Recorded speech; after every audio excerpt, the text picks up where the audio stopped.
Han pasado casi 3 meses desde que en China se empezó a hablar oficialmente del coronavirus, pero todavía en las calles de muchas ciudades encontramos señales de una batalla inacabada, de una guerra más cruenta en la provincia central de Hubei y en su capital, Wuhan, donde se inició el contagio masivo.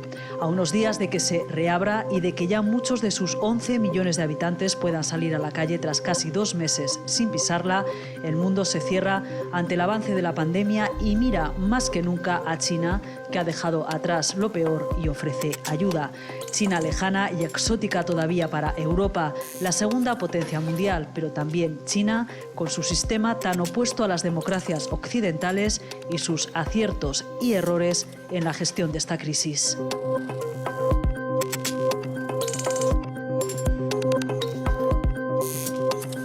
A pesar de que se acerca el fin de semana, este centro comercial, uno de los más populares de Pekín, está vacío. Hace unos días que Mai abre su vinoteca a pesar de que apenas se acerca nadie. La tienda es una de las 547 que tiene COFCO, el gigante chino de distribución internacional de productos agrícolas por todo el país. Su gerente nos cuenta que les han salvado las ventas online, pero que aún así... Hemos calculado las pérdidas desde el punto de vista optimista y pesimista. En el mejor de los casos, perderemos un 10% hasta junio respecto al año pasado. Con las previsiones malas, un 30%. Ha anunciado el impacto económico que el coronavirus tendría en la economía china. Algunos datos ya lo avanzan. Por ejemplo, la producción industrial cayó un 13,5% en enero y febrero y las ventas al por menor más del 20%. Muchos pequeños comercios y restaurantes no pueden abrir todavía ante la llegada de una primavera en la que la vida toma las calles pequinesas. No se baja la guardia ante los más de 500 contagios importados de los últimos días, pero hay ganas de recuperar el tiempo perdido tras las medidas de aislamiento y cuarentenas. He aprendido a cocinar mejor con aplicaciones del móvil y he ayudado mucho a mi hijo en los estudios, dice esta mujer. Cuando hice la cuarentena al volver de mi pueblo en febrero me deprimí un poco, me sentía nervioso, pero eran solo momentos, nos dice este otro. Pero el confinamiento más largo ha sido en Wuhan, casi 2 meses desde el 23 de enero. Al principio, sus 11 millones de habitantes podían bajar a comprar, pero a los días ni eso. Cada comunidad de vecinos hacían sus pedidos a través de un grupo de WeChat, el WhatsApp chino, y los voluntarios del comité del barrio compraban y lo distribuían. Chan Xuan pisó el patio de su casa hace 6 días por primera vez. Al principio no lo entendí. ¿Es necesario tomar medidas tan estrictas? Pero luego me di cuenta de que había muchas personas a mi alrededor que se habían infectado.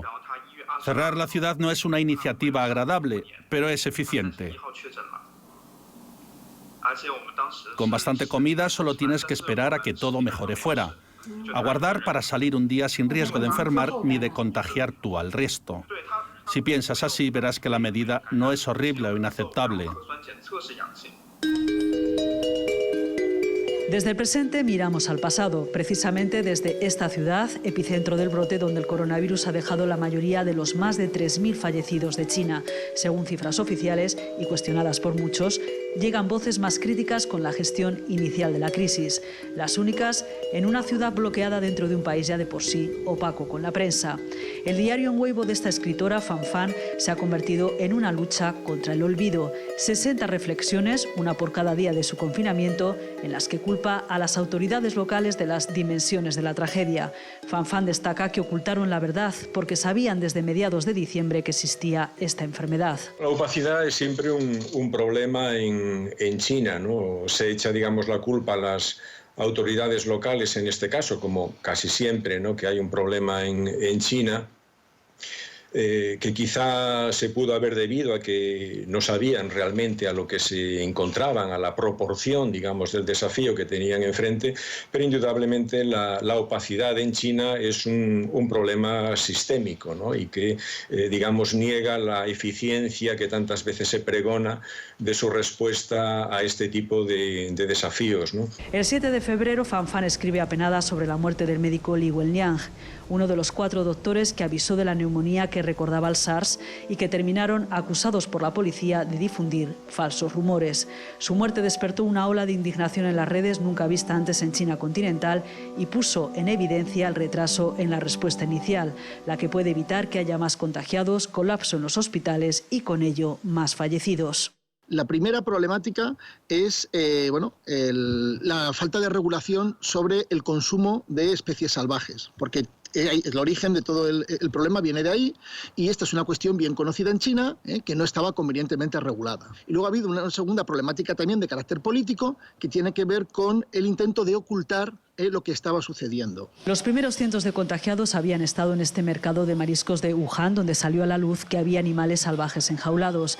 China anunció el mes pasado una ley más dura contra el tráfico de estas especies, y desde su aparato de propaganda se insiste en que el virus se extendió por aquí, pero que no fue donde se originó. El 23 de enero, con el cierre de Wuhan y de otras ciudades de Hubei para evitar que el virus se propagase más por el resto del país, se inicia una segunda fase en la gestión de esta emergencia sanitaria más centralizada y en la que todo el país se vuelca con la zona del epicentro. Llegaron médicos, el ejército, se levantaron 2 hospitales en 10 días, se habilitaron espacios públicos para pacientes con síntomas leves, se demandaron más test y en las fábricas no daban abasto para hacer mascarillas y trajes de protección para los médicos. Más de 3.000 sanitarios se han contagiado del coronavirus en estos meses y al menos una decena de ellos han fallecido. Al cierre de Hubei se sumaron los planes de prevención en todo el país. Se impuso la obligación de llevar mascarilla y la de no salir de casa, que toda la población cumplió sin cuestionar, también por el temor al contagio. Pero muchos se han hecho esta pregunta: ¿es más fácil obedecer ante un régimen autoritario como el chino?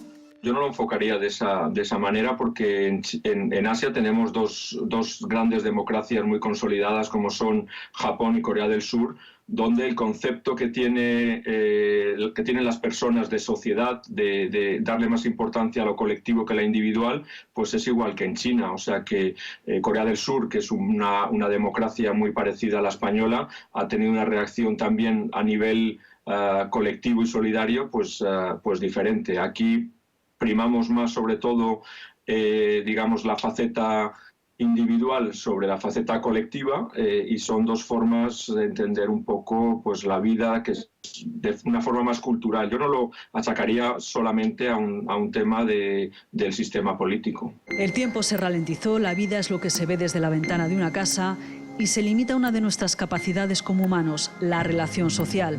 El profesor Fan Ye, traductor al chino entre otras obras de 100 años de soledad de Gabriel García Márquez, habla de vulnerabilidad. Además de seres sociales, también somos seres muy frágiles. Quiero compartir con ustedes una frase de Julio Cortázar, que es mi favorito, que solo nosotros sabemos estar instantáneamente juntos. Ánimo, espacio. Y de algo tan humano como la inteligencia emocional necesaria estos días, al polo opuesto, el mundo de las máquinas, el de la inteligencia artificial, de la que China ha hecho alarde también durante estos meses, sin olvidar su objetivo de liderar la tecnología 5G. Robots que ayudan, pero también inteligencia artificial para controlar la población. Drones, mediciones de temperatura corporal con reconocimiento facial y aplicaciones para saber dónde hay contagiados a nuestro alrededor, o las que se convierten en salvoconductos para movernos por el país, como este código verde de salud que indica que durante 14 días no hemos tenido fiebre. El problema en todo caso pues es los hándicaps, los problemas que suscita su aplicación masiva sin control democrático de ningún tipo, ¿no? Y ahí en esa falta de transparencia, en la falta de control democrático de toda esa implementación de nuevas tecnologías es donde puede estar el problema, no en la tecnología en sí, ¿no? Que creo que en este caso ha sido de mucha ayuda, ¿no? Con las drásticas medidas de contención, China tardó casi 4 semanas en alcanzar el pico máximo de contagios y un poco más de mes y medio en afirmar oficialmente que la epidemia estaba controlada. El pasado 10 de marzo, el presidente chino Xi Jinping visitó Wuhan por primera vez desde que todo empezó. La prensa oficial ha ido contando de sus directrices para acabar con la epidemia y mejorar la asistencia a los enfermos. En reuniones con otros responsables del Partido Comunista Chino, ha reconocido errores en la respuesta inicial y definió la crisis como la peor emergencia sanitaria desde que nació la República Popular China. Se consigue resolver la emergencia sanitaria, que insisto, parece que está en vías de hacerse, y si se resuelve correctamente, ¿no?, la cuestión económica, entonces el liderazgo de Xi Jinping no solo no se debilitará, sino que se verá reforzado. Yo creo que no hay espacio, desde luego, para hablar de un Chernóbil, como se ha planteado en algún momento para el Partido Comunista de China o para Xi Jinping. Creo que sale reforzado también con el apoyo de una propaganda a gran escala que ha exaltado hasta la saciedad pues, sus cualidades como líder frente a este desafío, aunque evidentemente el horizonte que tiene China por delante en los próximos meses es también un horizonte bastante complicado, más allá de la epidemia. Por extensión, China busca salir reforzada en el tablero de la geoestrategia mundial.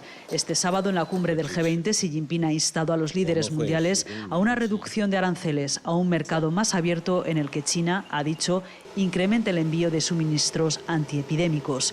Pasado lo peor de la crisis, el país asiático anunció también que ya prueba en humanos un fármaco desarrollado por un grupo de científicos del ejército que podría ser la futura vacuna y manda médicos y material sanitario a Italia, España y a otros países. Esto también va adherido a una venta de la imagen de China como un país solidario y también que está prestando este liderazgo a nivel global. Entonces yo creo que no se puede ver esta ayuda como algo puramente altruista pero también es digno que hay que agradecer que se produzca, ¿no? El COVID-19 ha abierto además un nuevo conflicto entre las dos potencias mundiales tras la calma de la tregua de la guerra comercial. El presidente de Estados Unidos, Donald Trump, dentro de su campaña electoral se refiere a él como el virus chino y Pekín afirma que este coronavirus es un arma biológica introducida por el ejército estadounidense. La manera en que China ha gestionado esta crisis, la manera en que está gestionando el presidente Trump, pues permite la confrontación de los dos modelos, ¿no? Y en ese sentido, bueno, veremos cuál es el balance final, pero por lo que vemos, las posibilidades de que Estados Unidos salga más reforzada que China de esta crisis es bastante remota. Sí, Estados Unidos pues sigue con una actitud más bien aislacionista y sí, la Unión Europea pues no es capaz, ¿no?, de coordinarse y cada Estado miembro hace la guerra por su cuenta, pues lógicamente esto sí que plantearía un contexto que sería más favorable para que China pudiese reforzar su imagen internacional. No sabemos cuánto tendremos que esperar para saberlo. Ahora se impone la urgencia de contener la expansión de un virus que ha levantado fronteras donde no las había y que nos ha hecho ser más conscientes de un tiempo y un mundo globalizado.